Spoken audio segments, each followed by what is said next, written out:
Alhamdulillah, wassalatu wassalamu ala rasulillah, ma ba'd. Jamaah rahimakumullah, sebuah nikmat yang agung,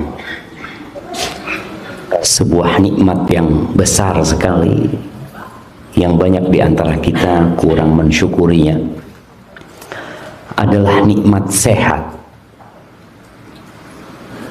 Yang sampai kata Nabi SAW, ni'matani maghbunun fihima kathirun minan nas. Ada dua nikmat yang kebanyakan manusia lalai untuk mensyukurinya. Bahkan dia mungkin memandang itu bukan nikmat. Kayak anak-anak nih sekarang ini pesantren, yang dianggap nikmat itu apa? Fulus, harta, ya. Jadi kalau melihat ada orang pegang handphone mahal, ya Allah, nikmat banget. Dia lupa dengan nikmat tangan yang memegang handphone itu. Ada yang mau tangannya dipotong, dikasih uang 1 triliun, bayangin. Tahu uang 1 triliun? Berapa? Berapa juta 1 triliun itu?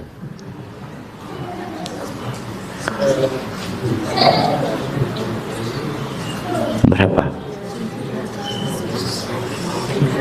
Nah, berapa?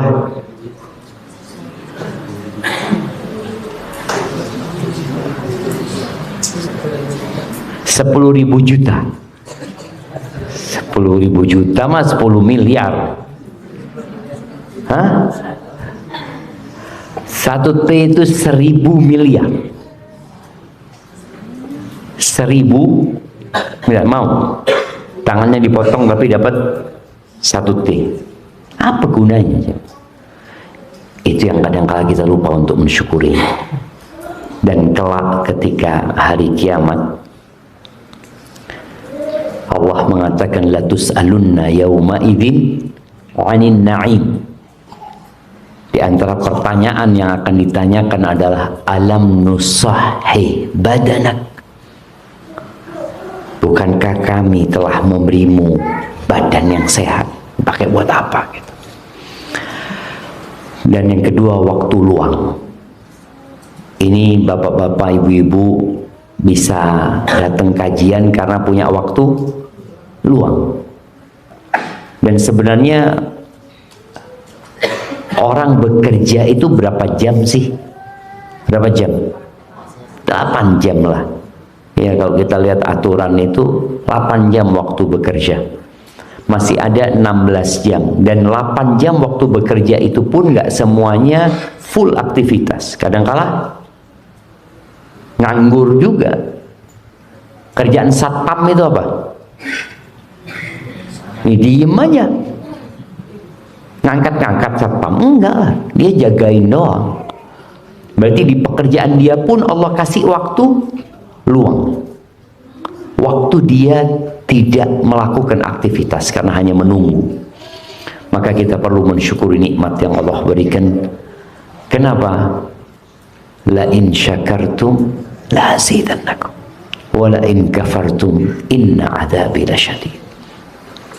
Kemudian yang ketiga, nikmat yang kadangkala kita lupakan adalah nikmat dapat menuntut ilmu.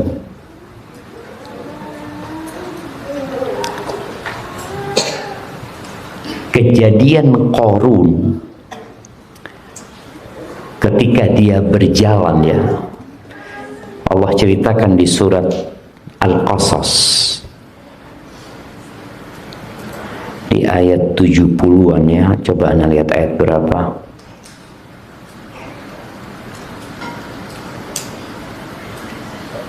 Ayat 80. Di ayat 80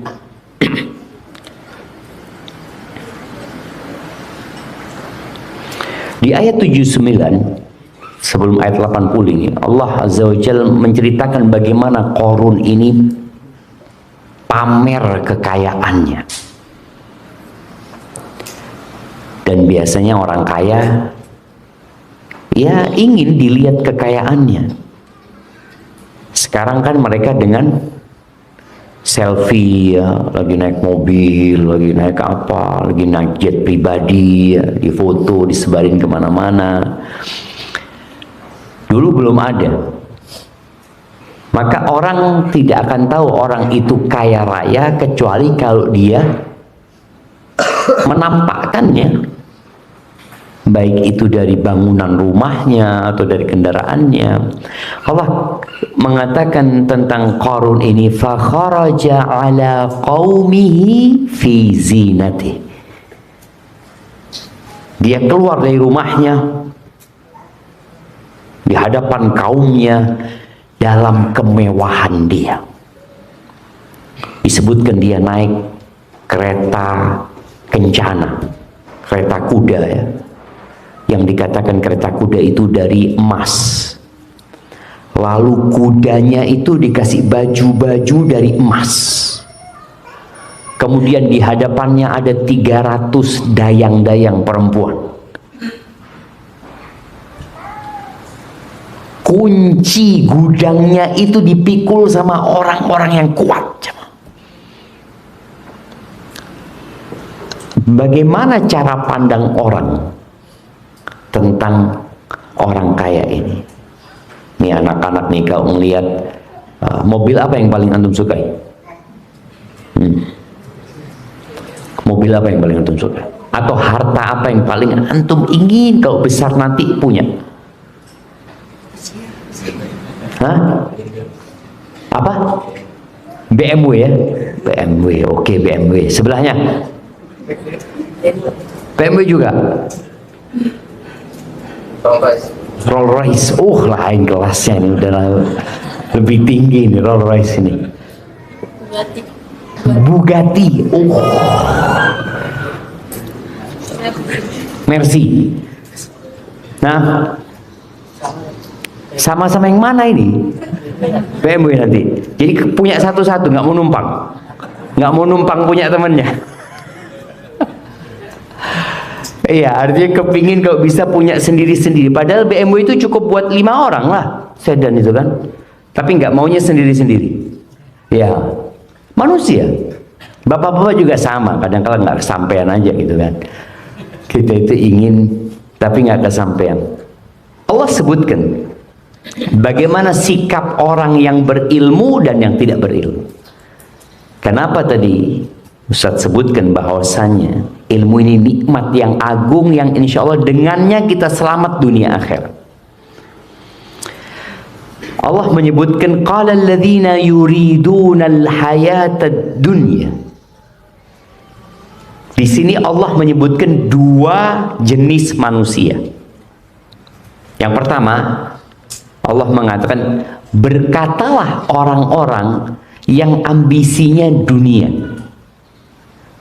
Jadi yang ada dalam benak mereka adalah dunia. Orang kalau sudah cinta dunia, maka dia akan melihat kepada kemewahan itu suatu keberhasilan, suatu kejayaan, sesuatu yang harus dikejar dan diburu. Maka orang yang cinta dunia ini mengatakan, ya laita lana mithla ma utiya Qarun. Makanya kalau kita lihat tadi ada Bugatti lewat ya, kapan anak punya kayak gitu ya? Ada. Motor, kalau motor antum kepingin motor apa? Vario aja. Iya, boleh jadi karena dia yang dilihat Vario itu keren gitu kan.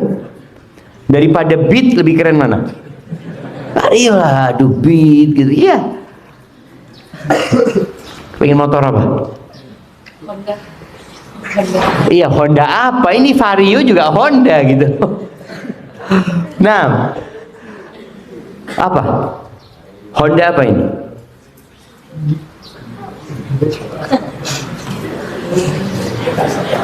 Bingung. Honda yang besar, yang kecil. Ada Scoopy. Bismillah. Iya tadi nih, anak-anak nih, Masya Allah, dia taunya Motor adalah Honda Vario, bagus-bagus, sudah gitu kan. Dia nggak ngelihat tentang motor-motor yang bagus-bagus ya. Orang yang cinta dunia ketika melihat tadi ada motor yang bagus ya. Apa motor yang bagus sih? Harley. Apa? Ducati. Ada Bugatti, ada Ducati. Ini kakak adik. Iya, ketika orang lihat mobil motor-motor yang mewah, dia kepingin kapan ya pas di lampu merah umumnya melihat motor-motor lagi datang. Allah, kapan punya kayak gitu. Kaumnya Nabi Musa ini ketika melihat Qarun seperti itu yang ingin dunia, maka ucapan mereka, andai kata kita mendapatkan apa yang diberikan kepada Qarun, innahu ladzu hadzin adzim, dia memang orang yang beruntung. Kita memandang bahwasanya kekayaan, kemewahan itu keberuntungan. Dan sekarang melihat kekayaan orang itu nggak perlu ke jalan. Ada handphone sekarang. Ini kalau kita bicara pendidikan di masa yang penuh dengan fitnah ini berat. Tapi memang tadi orang mau lihat jam-jam yang mahal, tinggal lihat. Mau lihat mobil-mobil yang mewah, di sana dia bisa tonton seperti itu. Jadi ucapan orang yang ambisinya dunia itu keberuntungan. Qarun itu adalah orang yang sangat beruntung. Tapi kita lihat bagaimana pandangan orang yang berilmu. Di ayat 80 Allah katakan wa qala alladziina utul ilma, maka berkatalah orang-orang yang dikasih ilmu. Ilmu apa? Ilmu tentang hakikat kehidupan. Ilmu tentang kenapa manusia diciptakan. Ilmu tentang akhirat yang kekal dan abadi. Orang yang punya ilmu ini, apa pandangannya? Dia nggak tertipu dengan kekayaannya Qarun. Dia juga tidak heran dengan apa yang dimiliki oleh Qarun. Yang dia heran adalah kepada orang-orang nih yang nggak kaya ini, tapi ambisinya dunia. Apa kata mereka? Wailakum, celaka kalian.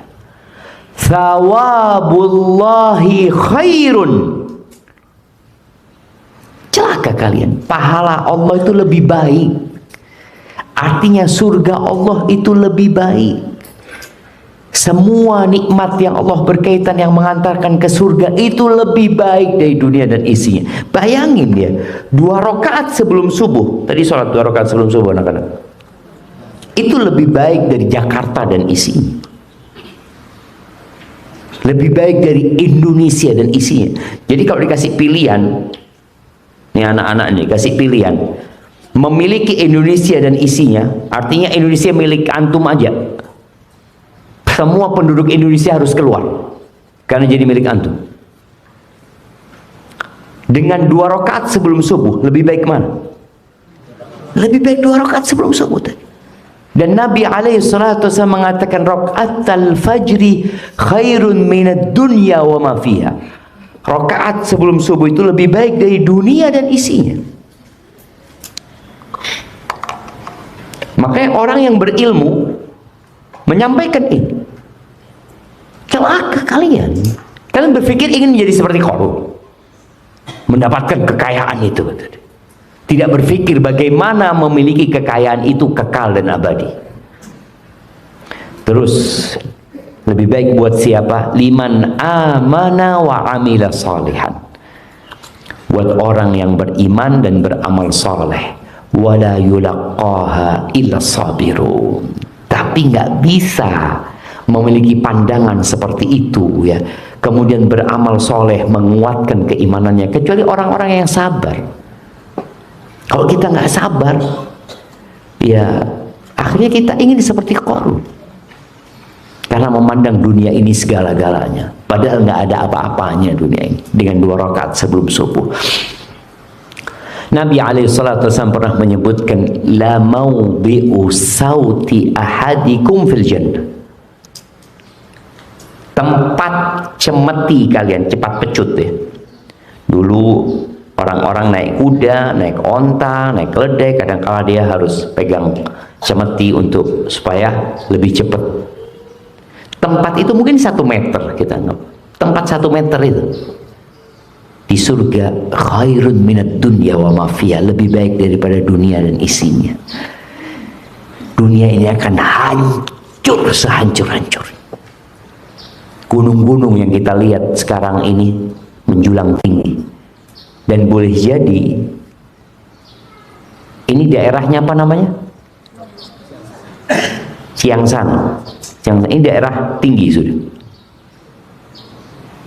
Dataran tinggi kan? Iya, udah dataran tinggi kan? Ini nanti akan rata. Rasul SAW pernah ditanya tentang gunung-gunung. Kalau yang berangkat ke Mekah melihat banyak gunung-gunung, ya nggak rata kota Mekah itu. Mereka bertanya, wa yas'alunaka 'anil jibal. Gimana ceritanya gunung ini? Kalau rumah hancur, mereka melihat. Rumah hancur ya sering ada gempa ya hancur rumahnya. Tapi gunung nggak pernah hancur. Di mana gunung hancur? Gunung meletus tapi tetap dia kokoh ada. Kata Allah Azza wa Jalla, faqul yansifuha rabbi nasfa fayadharuha qa'an safsafa la tara fiha iwajan wala amta. Katakan kepada mereka, Allah akan menghancurkan sehancur-hancur. Nggak ada lagi nanti yang tinggi dan yang rendah, semuanya rata, dan tidak ada lagi tanda-tanda milik kita. Dari mana tuh? Bekasi. Nggak ada lagi cerita, oh ini Bekasi ya. Nggak ada. Itu dulu rumah anak kecil di sini dulu. Nggak ada. Hilang semua tanda-tanda. Yang ada rata seperti meja nih. Kalau Nabi SAW mengatakan kursil bayda, kalau kursatil bayda, seperti roti yang putih, rata. Baik. Cuma tadi yang bisa selamat itu orang-orang yang sabar. Sabar itu ada 3. Sebutkan. Nah, sabar itu ada 3 macam. Nah, sebutkan. Sabar melawan hawa nafsu. Sabar berbuat kebaikan. Sabar dalam musibah. Sabar dalam musibah, masya Allah. Tabarakallah. Anak kasih air dulu ya. Karena nggak punya apa-apa, anak kasihkan air kepada beliau. Nah, iya, sabar meninggalkan larangan ya. Tadi kalau bicara bahasanya menahan hawa nafsu, karena biasanya yang dilarang-larang itu dimaui oleh nafsu kita. Nggak boleh ini, tapi hati udah seneng sama. Makanya bapak-bapak nih kalau ngomong sama istrinya, istriku, aku cinta sama kamu, katakan. Aku minta satu hal. Semua lemari di rumah ini boleh kau buka, kecuali yang itu ya. Jangan kamu buka. Kira-kira apa yang dilakukan sama istri? Dibuka. Dibuka. Padahal tulisannya cuma ketika dibuka, kamu buka kan? Iya. Cuma itu tulisan. Tapi tadi dikatakan tadi menahan hawa nafsu. Jadi kita punya keinginan yang dilarang itu mesti membuat kita penasaran. Kenapa kok nggak boleh? Sebagaimana Nabi Adam alaihissalam. Nabi Adam itu boleh makan dari semua yang ada di surga. Bayangin, semuanya boleh. Wala taqraba hadhihi syajarah. Jangan ini, pohon ini jangan dideketin. Dekat aja jangan sudah. Ternyata bukan dekat, malah dimakan atas godaan ya iblis dan hawa nafsu manusia. Maka perlu kesabaran tadi. Lalu apa yang terjadi sama Qarun? Allah mengatakan fakhasafna bihi wa bidarihil ard. Allah tenggelamkan Qarun ini bersama rumah dan semua kekayaan. Jadi bukan dia sendiri. Tapi bersama rumah-rumahnya, wallahu a'lam apakah di rumahnya ada keluarganya, tentunya biasanya seperti itu. Bersama semuanya Allah benamkan. Fama kana lahu min fi'atin yansurunahu min dunillah. Nggak ada yang bisa nolong Qarun. Kalau dia punya anak buah, ya punya bodyguard, nggak ada yang bisa nolong dia. Dan itu yang terjadi dengan kita. Kira-kira kalau Republik Indonesia ini diserang oleh negara lain, kita akan melakukan perlawanan apa enggak? Tentulah. Kita punya TNI dan kita punya rakyat yang akan bergabung dengan TNI untuk menyelamatkan negeri ini. Tapi ketika terjadi gempa, kemana TNI larinya? Nah, apakah TNI akan lari ke gudang senjata untuk ambil senjata? Apakah TNI akan mengeluarkan tanknya, akan mengeluarkan kapal perangnya? Kenapa? Kita mau menghadapi gempa. Nggak ada, nggak bisa. Maka Allah katakan nggak ada yang bisa nolong Qarun. Nggak ada. Kalau mungkin Qarun dirampok, ada yang bisa melawan. Tapi ketika menghadapi Allah Azza wa Jalla, nggak ada. Lalu kata Allah Azza wa Jalla, wa ma kana minal muntasirin, dan dia tidak masuk orang-orang yang tertolong juga. Bagaimana sikap orang-orang yang ingin dunia? Ingat, anak menyampaikan ini karena anak-anak ini akan lulus ya dari sekolah. Orang tua juga akan melihat anak-anaknya lulus dari sekolah. Ambisi kita cuma dua, ada yang ambisi dunia, ada yang ambisinya akhirat. Dan kalau antum jadi ustadz, kira-kira antum masih suka sama fulus apa enggak? Nah, mau jadi apa kalau ustadz? Jadi ustadz insya Allah. Jadi pembisnis, kenapa? Cari fulus kan? Iya kan, cari fulus. Nah, mana lagi yang ustadz mau tanya? Nah, yang pakai kacamata, kalau besar mau jadi apa? Oh, jadi ustadz. Kira-kira kalau jadi ustadz nanti masih suka sama fulus? Masih kan? Ah, betul, masih suka. Jadi Nabi alaihi salatu wasallam mengatakan, likulli ummatin fitnah wa fitnatu ummati al-mal. Semua umat-umat yang terdahulu itu ada cobaannya. Jadi ada cobaan yang khusus buat mereka. Dan fitnah umatku adalah harta. Harta. Maka Allah ceritakan nih, bagaimana sikap yang berilmu tadi menahan diri. Dia tahu dunia ini menyenangkan, tapi dia berusaha untuk menyabarkan dirinya. Tapi orang yang ambisinya dunia tidak, dia akan berpikir bagaimana mendapatkan uang, bagaimana dia mendapatkan kedudukan, jabatan. Bas, itu yang dia pikirkan. Lalu Allah katakan, wa asbahal ladzina tamannau makanahu bil ams. Bagaimana cerita dengan orang-orang yang kemarin berangan-angan ingin seperti Qarun, ingin seperti Qarun. Jadi dianggap Qarun ini role model orang paling sukses sudah. Kalau di Indonesia banyaklah. Mungkin orang ingin menjadi seperti artis fulan. Enak ya artis fulan, duitnya banyak, ini tuh. Kapan aku seperti dia? Ini orang-orang yang menginginkan atau berangan-angan untuk menjadi seperti Qarun, yaqulun, baru mereka sadar. Wa ka'anna Allah yabsutur rizqa liman yasha'u min ibadihi wa yaqdir. Iya ya, kata mereka, memang Allah itu membagi rizki sudah penuh dengan hikmah. Sebagian diluaskan rizkinya, sebagian ditakar rizkinya. Dan orang berpikir kalau miskin itu nggak dikasih karunia sama Allah. Manusia itu berpikir, kalau dia ngelihat orang kaya, wah Allah ya, dikasih karunia banyak dia sama Allah. Ketika dia ngelihat dirinya, aku nggak dikasih apa-apa sama Allah. Tapi setelah kejadian Qarun, apa kata mereka?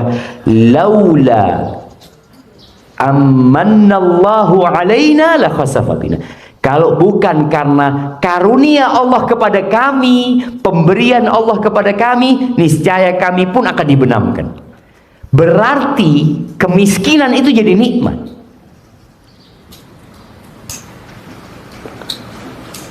Mau miskin mau kaya, anak-anak kaya loh Ustaz.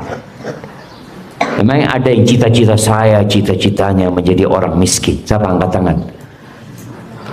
Nggak ada sebenarnya. Tapi yang harus dipahami bahwasanya kefakiran itu boleh jadi karunia Allah yang lebih baik daripada jadi orang kaya. Mereka mengatakan, kalau bukan karena karunia Allah, kita akan dibenamkan. Artinya kalau kita menjadi seperti Qarun, ya sama. Akhir ceritanya akan dibenamkan sama Allah Azza wa Jalla. Dan kekayaan itu punya efek samping buruk. Apa efek sampingnya? Allah sebutkan di surat Al-Alaq, innal insana la yatgha. Sesungguhnya manusia itu benar-benar melampaui batas. Kapan? Ar-ra'ahu istaghna. Dia melihat, memandang dirinya sudah memiliki, sudah punya, sudah berkecukupan. Itu kadang-kala membuat dia jadi lupa daratan. Tapi kalau orang fakir, ya biasanya dia akan terus minta sama Allah Azza wa Jalla. Ahibati fillah, nggak apa-apa jadi orang kaya. Kata Nabi SAW, la ba'sa bil ghina. Tapi ada syaratnya. Limanittaqa. Nggak apa-apa kekayaan itu, tapi syaratnya apa? Bertakwa. Kemudian Nabi SAW mengatakan, walakinna sihhata khairun minal ghina limanittaqa. Akan tetapi kesehatan itu lebih baik daripada kekayaan buat orang yang bertakwa. Betul enggak? Coba antum pikirkan. Orang ketika sakit, dia harus masuk rumah sakit, dia harus bayar mahal, kemudian pulang, ya tidak sembuh. Berapa banyak orang sekarang yang mengeluarkan uang ratusan juta tiap bulannya untuk mengobatin sakitnya. Jadi ada manusia ketika dia sehat cari duit, ketika sudah kaya duitnya digunakan untuk mencari kesehatan. Jadi ada manusia ketika sehat cari apa? Cari fulus. Lupa dengan nikmat sehat tadi. Fulus. Ketika dia sudah dapat fulus, dia cari apa sekarang? Cari sehat. Itu banyak terjadi dengan orang-orang terkaya yang kemudian sudah duitnya nggak bisa beli sehat. Beli obat bisa. Beli obat bisa, tapi beli sehat nggak bisa, jemaah. Ahibati fillah, ya, di era yang penuh dengan fitnah, ya, Rasul sallallahu alaihi wasallam mengatakan, "U'dud sittan baina yaday sa'ah." Kata beliau, hitunglah akan ada 7 perkara sebelum terjadinya kiamat. Yang pertama beliau katakan, mauti, kematianku. Dan Nabi SAW sudah meninggal dunia berapa tahun yang lalu? Berapa tahun yang lalu? Nah, tetangganya. Berapa tahun yang lalu Nabi SAW meninggal dunia?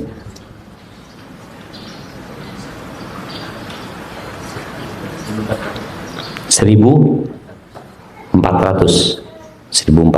Baik. Yang belakang.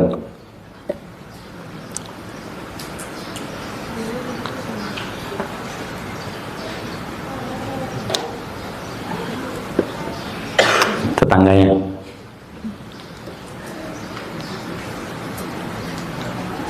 Ini tanda-tanda kiamat gitu. Artinya tanda, anak kepingin tahu tanda ini berapa tahun yang lalu sudah terjadi gitu.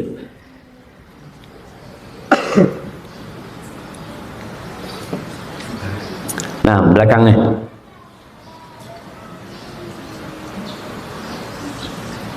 Berapa? 1345. Hampir benar, tapi masih jauh. Gimana hampir benar tapi masih jauh gitu jemaah. Nah,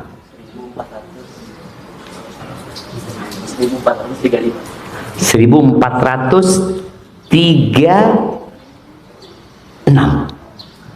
Anak kasih hadiah. Walaupun air, nggak apa-apa lah. Masya Allah ya. 1436 kan? Meninggalnya Nabi SAW kapan? Tahun 11. Sekarang tahun? Oh iya, antum telat setahun. Ini 47 sekarang sudah. Nah, sekarang 1447. Bayangkan, sudah terjadi 1436 tahun yang lalu tanda pertama yang disebutkan Rasul SAW terjadi. Kemudian thumma fathu Baitul Maqdis. Kemudian ditaklukkannya Baitul Maqdis, Masjidil Aqsa ya. Semoga Allah membebaskan Masjidil Aqsa dan kaum muslimin di Palestina dari genggaman para penjajah Zionis di sana ya. Baik. Kapan penaklukan Baitul Maqdis? Nah, bismillah.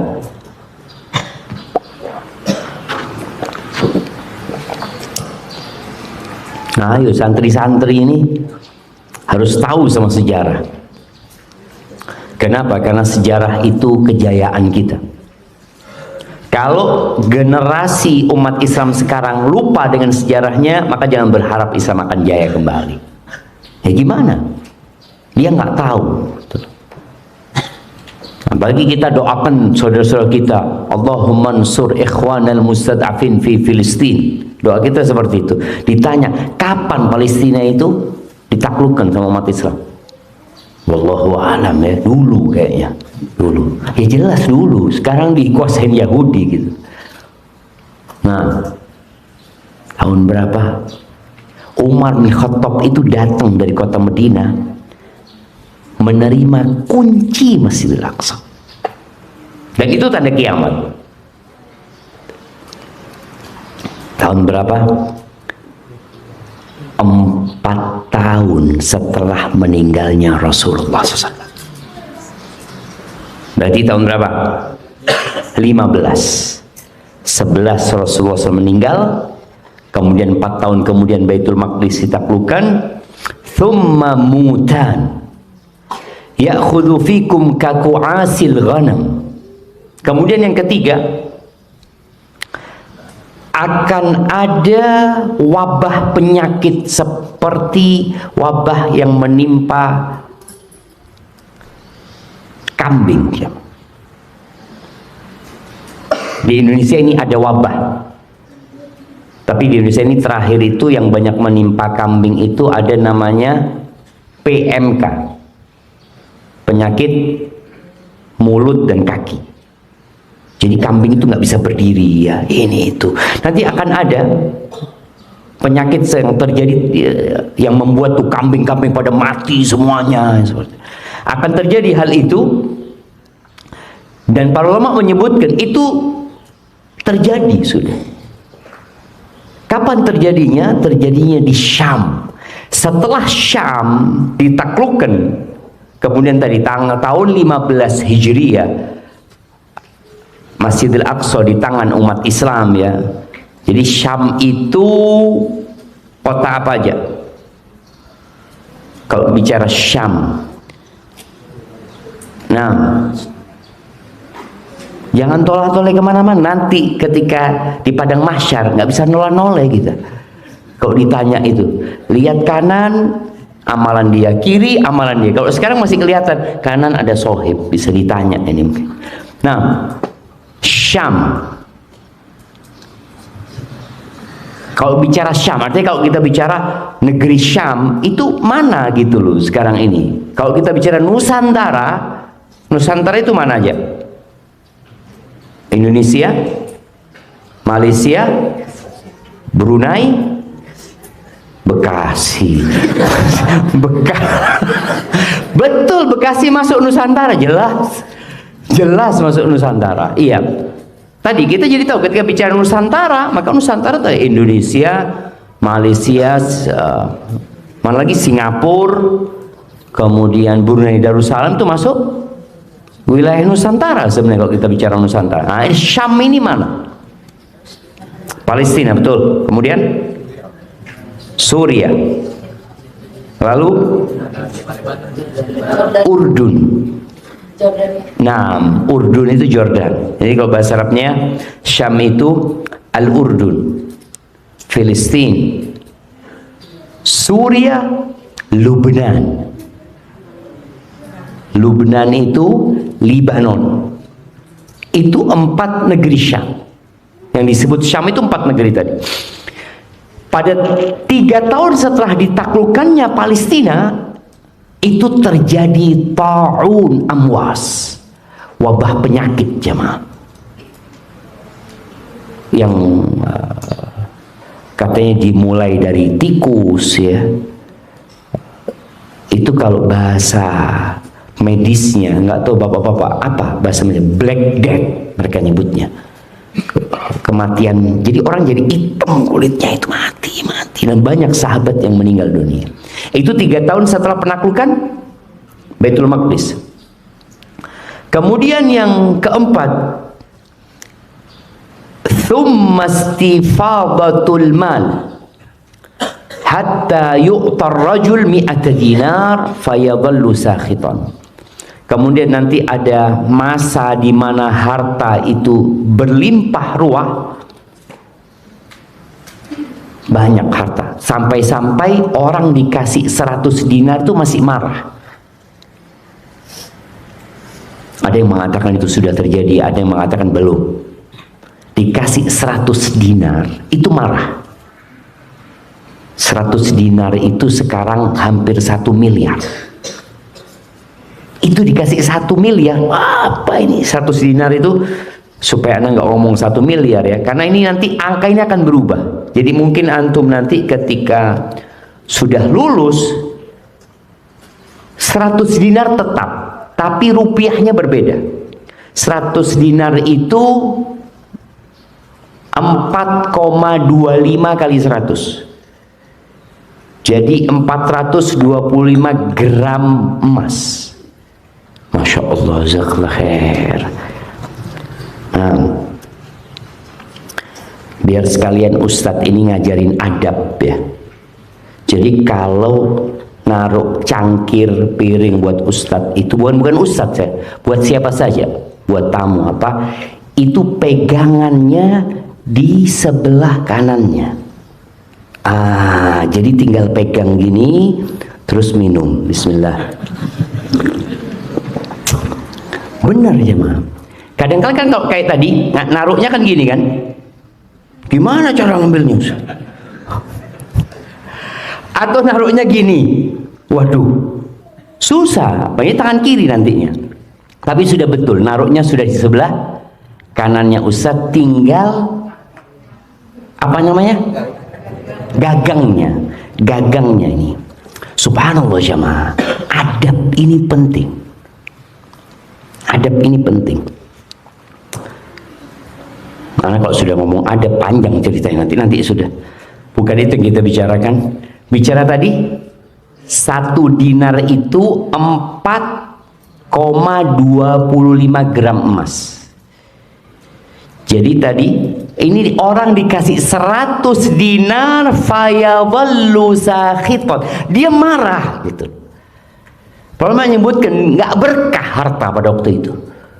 Orang sudah sangat berambisi dengan harta dan kadang-kadang nggak tahu mau dibuat apa. Nih anak-anak, kalau antum sholat itu dapat fulus, enak apa enggak? Sholat subuh ya, bisa subuh ngelihat 100.000, alhamdulillah gitu kan. Kira-kira enak enggak? Enak kan? Buat apa fulusnya?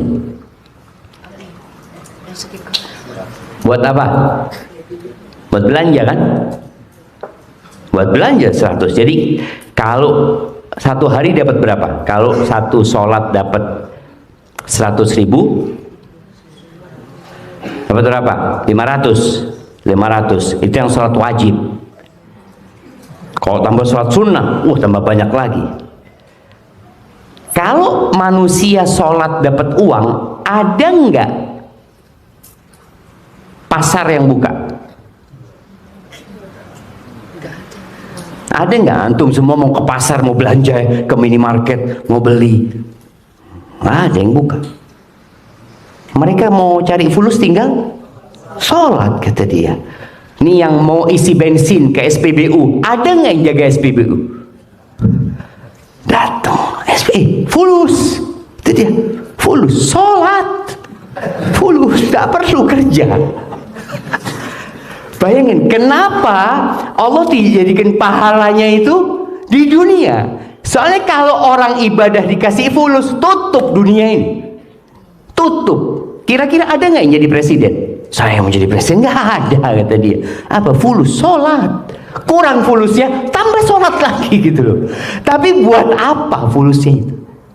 Mati. Apakah akan ada petani yang masih menanam padi? Nggak ada petani, tinggal sholat. Allahu Akbar, fulus. Allahu Akbar, fulus. Nggak ada. Maka tadi Allah tidak jadikan pahalanya fulus. Kalau di surga itu nggak ada lagi orang kerja, nggak ada lagi. Makanya pahalanya Allah berikan di surga. Tinggal menikmatin. Hari ini kita perlu beramal. Maka tadi akan datang fitnah nanti. Orang dikasih 100 dinar marah dia. Apa cuma segini? Allahu Akbar. Dari banyaknya harta. Kemudian yang kelima, wa fitnah. Akan ada fitnah, la yabqa baitun minal arabi illa dakhalatu. Akan ada fitnah yang tidak ada satu rumah pun dari rumah orang Arab itu kecuali akan dimasuki olehnya, oleh fitnah ini. Ada yang menyebutkan fitnah itu peristiwa yang terjadi pada waktu perang Siffin, ya, atau kemudian fitnah-fitnah yang telah berlalu. Sebagian ulama masa kini menyebutkan boleh jadi fitnah yang dimaksud Nabi SAW selain yang sudah berlalu, dan yang lebih dahsyat itu adalah fitnah internet. Nih, kalau sekarang HP kita, bisa HP hidup tanpa internet? Bisa, Ustaz. Hidup doang gitu, nggak bisa buka apa-apa gitu. Iya, fitnah yang masuk ke setiap rumah. Bahkan boleh jadi fitnah di luar rumah sama di dalam rumah lebih dahsyat di dalam rumah. Ketika Uqbah ibn Amir, insyaallah Uqbah ibn Amir seorang sahabat, berkata kepada Nabi SAW, "Ya Rasulullah, man najah?" Wahai Rasulullah,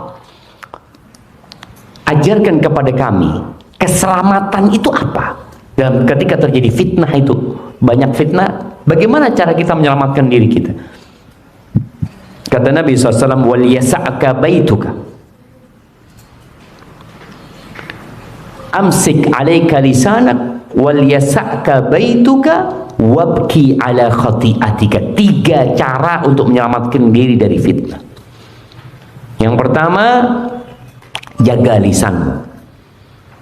Sekarang pun jaga lisan, jaga tulisannya, karena orang nggak ngomong tapi nulis sekarang. Yang kedua, cukuplah kau dengan rumahmu, jangan kemana-mana. Yang ketiga, tangisi dosa-dosamu. Bagaimana ketika fitnahnya itu masuk di rumah gitu, masuk di rumah. Nih, anak-anak bisa bayangin, anak-anak nggak hidup di masa Ustadz dulu hidup. Dulu orang kalau mau nonton film itu, yang punya TV di kampung itu cuma 1-2 orang, dan TV-nya hitam putih. Jadi orang kampung itu nanti kalau mau nonton TV hari Ahad biasanya, emak-emak ini ingat, dulu ada film yang biasa ditonton oleh orang-orang itu apa? Little Missy. Masih ingat ibu-ibu? Yang perbudakan itu ya? Nah itu orang sepekan sekali. Sepekan itu nimbrung di rumahnya orang yang paling kaya. Hitam putih. Habis gitu selesai. Kapan ketemu lagi? Ahad depan. Atau orang nonton bioskop. Nonton bioskop butuh uang. Kemudian setelah itu hampir banyak TV di rumah. Tapi supaya anak-anak tahu nih, TV-nya itu TVRI. Jadi hanya satu channelnya dan tidak pakai remote. Sekarang kan orang sudah duduk, nggak ada. Besar perutnya, TV-nya itu punya perut di belakang, tapi perutnya bukan perut, berarti punggungnya dia. Kemudian muncul bioskop ya, bioskop mungkin bareng sama TV udah. Kemudian ada video, video apa yang pakai kaset itu hitam? Ya, belum ada itu cerita. Kemudian ganti nanti jadi VCD, apa? Laserdisc lagi itu. Nanti ganti VCD, terus ganti lagi DVD. Oh itu lebih canggih lagi itu. Terus. Cuma semua itu fitnah itu masih ada putusnya. Setelah itu datang handphone ini, orang bisa nonton 24 jam kali 30 hari. Dulu orang habis nonton bioskop ya udah pulang, udah. Sekarang fitnah itu tidak, di tangan fitnah itu. Ini kan tantangan orang tua sekarang. Masalahnya kalau orang tuanya terfitnah, kira-kira anaknya akan terfitnah enggak? Ya sama lah. Bapak kerjanya di pojokan, Ustaz, ketawa-ketawa sendiri, kata dia. Ketawa nanti nangis. Emak juga kadang-kala habis pegang handphone nangis. Kenapa mak? Kata dia. Ada berita duka? Bukan. Ini ceritanya. Cerita, nonton drama ini, drama itu ya. Fitnahnya seperti itu. Game. Nih anak-anak, dulu orang main game itu di mana Bapak-bapak? Jalan. Dingdong ya, yang masukin koin. Duitnya habis, game over, pulang sudah. Nggak ada, mau lanjut nggak ada fulusnya, masih pakai tenaga. Jadi masih ada yang gerak jemaah. Sekarang gamenya di tangan, online lagi, bisa main sama kawan yang ada di Amerika, sama dengan kawan yang ada di sampingnya. Semua terkoneksi. Makanya nih, anak-anak nih, kalau tidak sadar dengan fitnah yang ada, boleh jadi 20 tahun ke depan sudah rusak ginjalnya, sudah nggak sehat tubuhnya. Karena tubuh ini di masa tumbuh dan kembang itu harus dilatih olahraga, jalan kaki. Sekarang anak-anak sudah nggak ada lagi jalan kaki, motor listrik, apa sepeda listrik ya. Anak ngomong astagfirullah. Kira-kira 20 tahun ke depan anak-anak yang sekarang pakai sepeda listrik ini jadi apa nanti? Fisiknya kita bicarakan. Jadi apa kira-kira? Nggak ada dekat ya. Kita dulu, ini kita, oh iya dulu kan zamannya Ustadz, lain sekarang Ustadz. Sekolah Ustadz dulu, SMA itu, kita jalan 6 kilo jalan kaki. Pulang pergi 12 kilo. Nggak ada lah sepeda nggak punya, jalan kita. Pada waktu itu sama teman-teman. Terus kalau kita mau jalan-jalan ya ke mall, ada di Jember dulu mall itu, sama orang tua dikasih uang itu cukup buat naik ojek sekali doang. Jadi naik ojek sekali, pulangnya jalan kaki dan tidak bisa beli apa-apa. Akhirnya kita pilihannya dua, jalan kaki pulang pergi atau jalan kaki berangkatnya, pulangnya naik ojek tapi nggak beli apa-apa.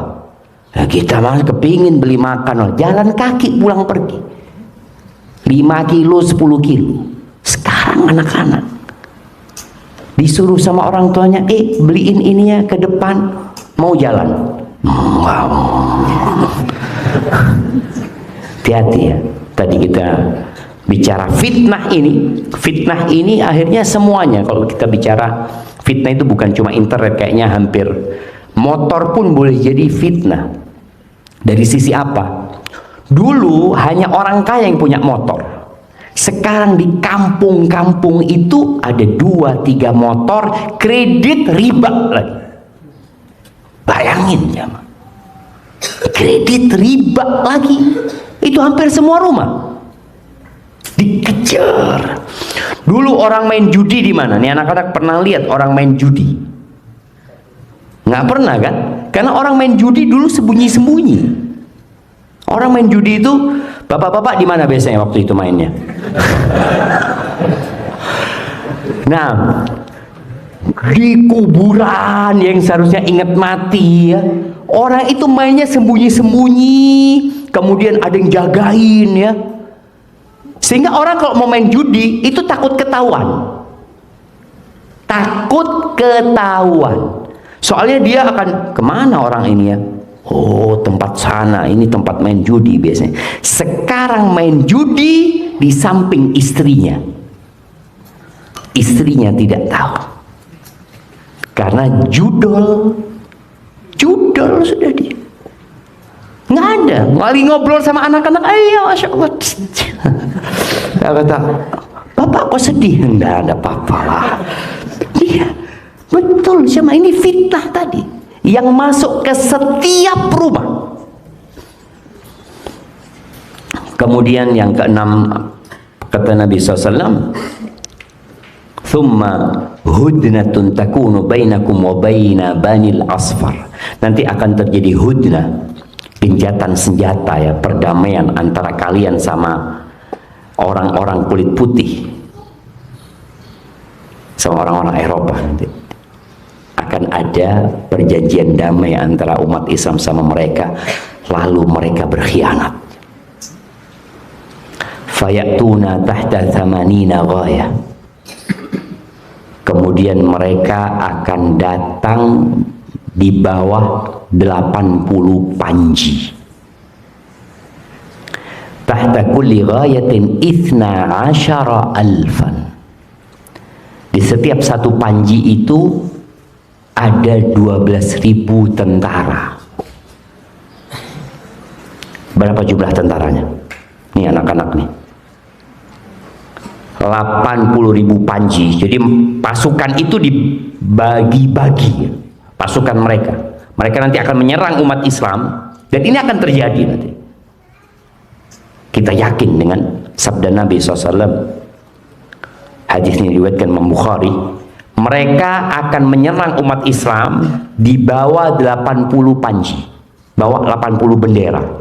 Mungkin ini benderanya Denmark, ini mungkin Perancis, mungkin mana-mana, nggak tahu lah nanti apa yang akan terjadi. Yang jelas mungkin Amerika, itu akan terjadi. Mereka akan menyerang umat Islam, padahal ada perjanjian damai, tapi mereka berkhianat. Di setiap satu bendera itu ada 12.000 tentara. Pertanyaannya, berapa jumlah tentara itu?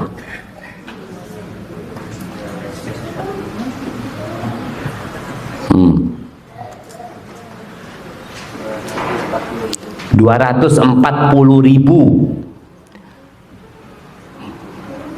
Ya bagus sih, tapi belum. Nah,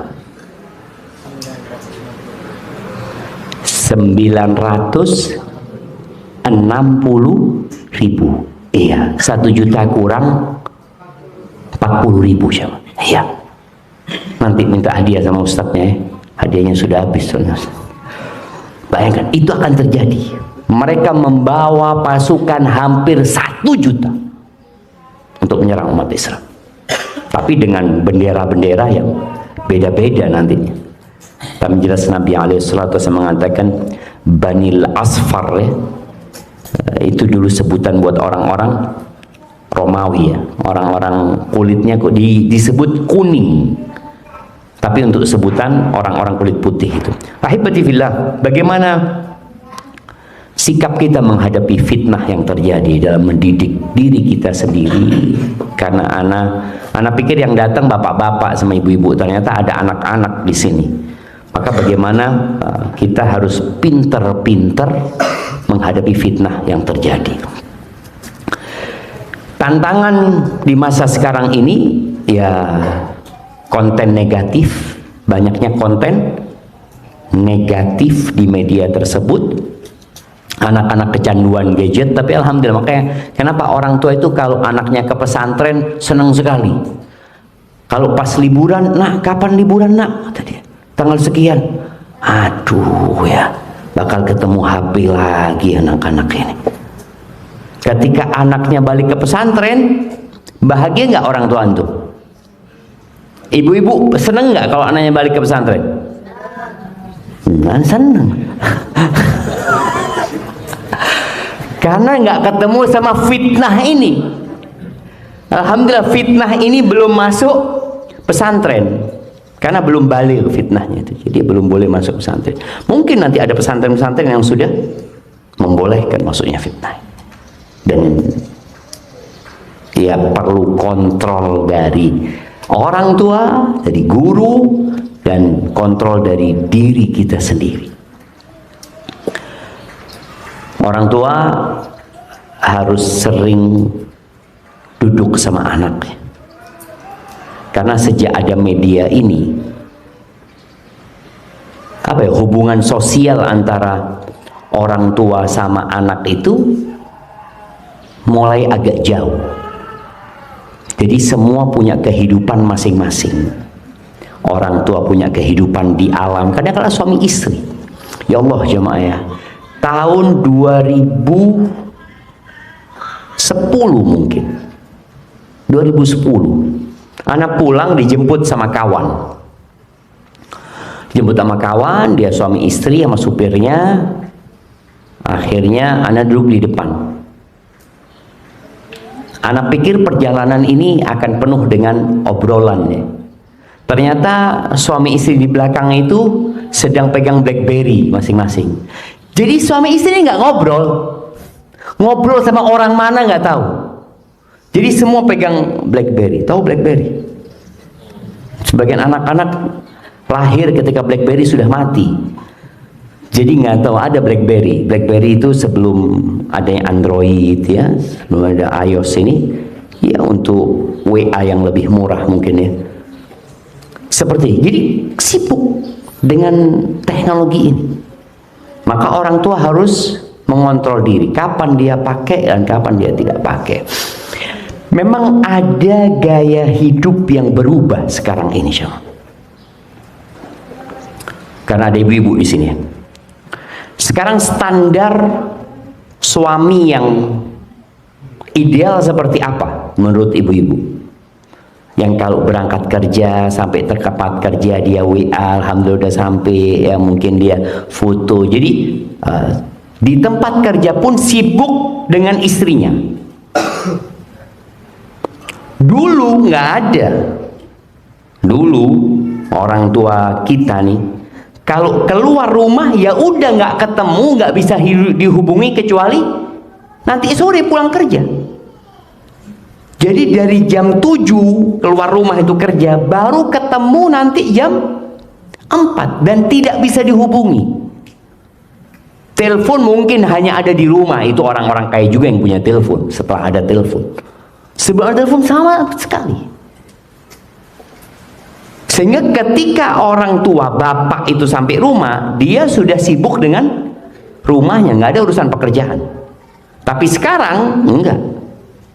Bapak sampai rumah tetap dihubungin sama kantor, urusan kerjaan. Kenapa? Karena ibu-ibu suaminya ada di kantor masih dihubungin urusan rumah. Jadi anak perhatikan, oh iya, ada yang berubah. Jadi kadang-kala umpamanya ibu-ibu WA suaminya, "Bang, gas di rumah habis." Suaminya lagi ngurusin pekerjaan di kantor. Akhirnya mau nggak mau dia harus beliin ini itu atau gimana. Tapi dulu nggak ada.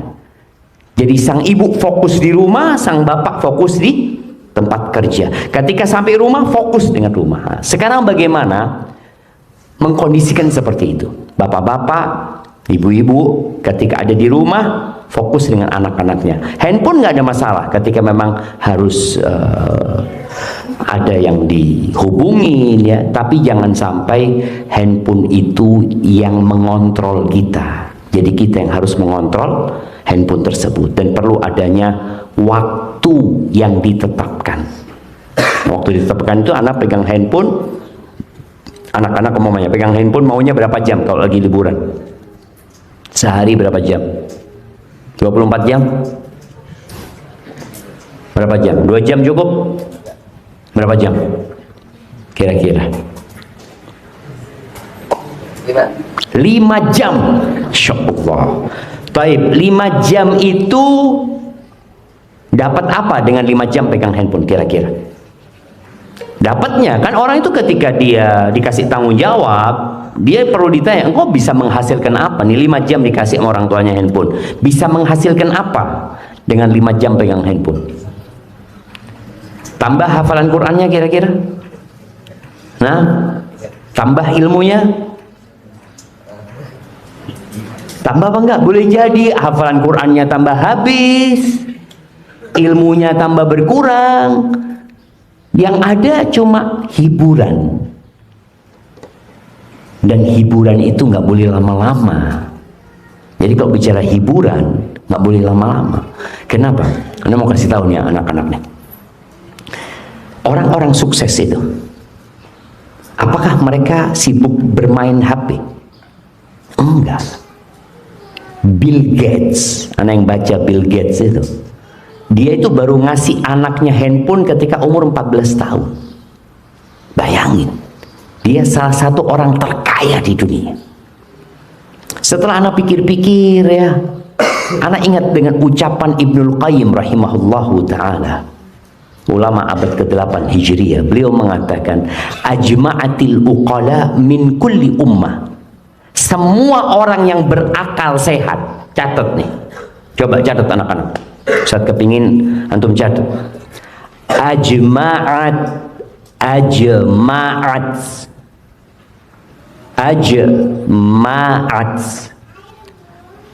al uqala'u, ajma'at al-uqala'u min, ajma'at al-uqala'u min kulli ummah, min kulli ummatin, ajma'atil uqala'u min kulli ummatin. Udah belum?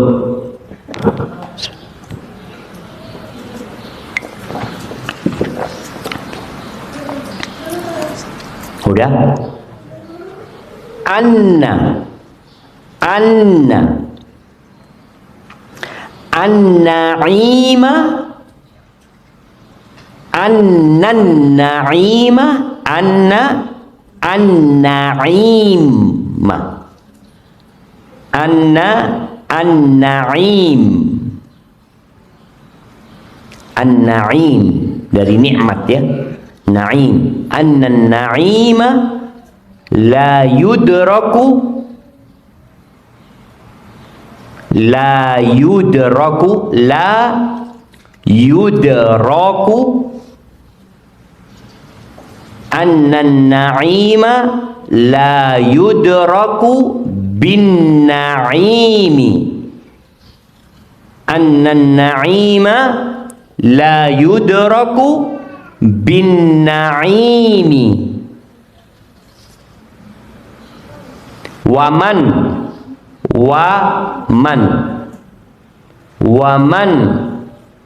athara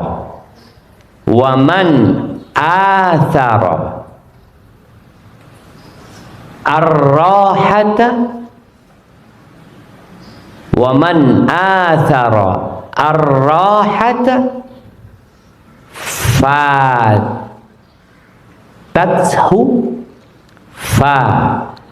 fatathu ar-rahatu waman athara ar-rahata fatathu ar-rahatu waman athara ar-rahata fatathu ar-rahatu. Jadi ajma'atil uqala min kulli ummah, semua orang yang berakal dari setiap umat, apapun agamanya jamaah, apapun agamanya, yang penting orang ini punya akal sehat. Ya, udah selesai belum nulisnya? Kalau udah dengerin Ustaz sekarang. Artinya insya Allah tahulah artinya. Setiap orang yang berakal sehat dari setiap umat itu bersepakat bahwa kenikmatan tidak bisa diraih dengan kenikmatan, bahwa kenyamanan itu tidak bisa diraih dengan kenyamanan, tapi diraih dengan perjuangan, dengan capek lelah. Dan barang siapa yang lebih mementingkan hiburan, lebih mementingkan istirahat, santai, nyaman, ya ketika masih muda, maka dia akan kehilangan waktu istirahat yang sebenarnya. Barakallahu fiik. Itu yang dapat Anda sampaikan. Anda lihat sebagian jamaah sudah mulai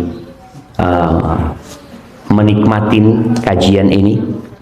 Sebagian Anda sudah mulai merem ya. Mungkin dari sebelum subuh tadi datangnya bapak-bapak ini. Iya.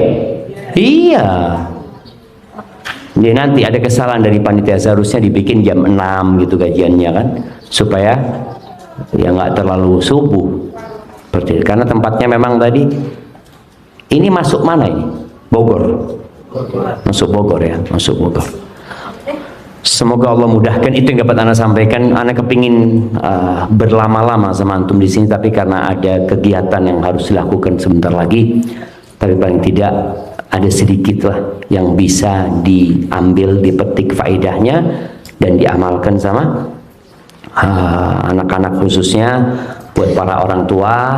Jadilah orang baik supaya anak-anaknya baik, jadilah orang soleh supaya anak-anaknya soleh, karena anak-anak itu lebih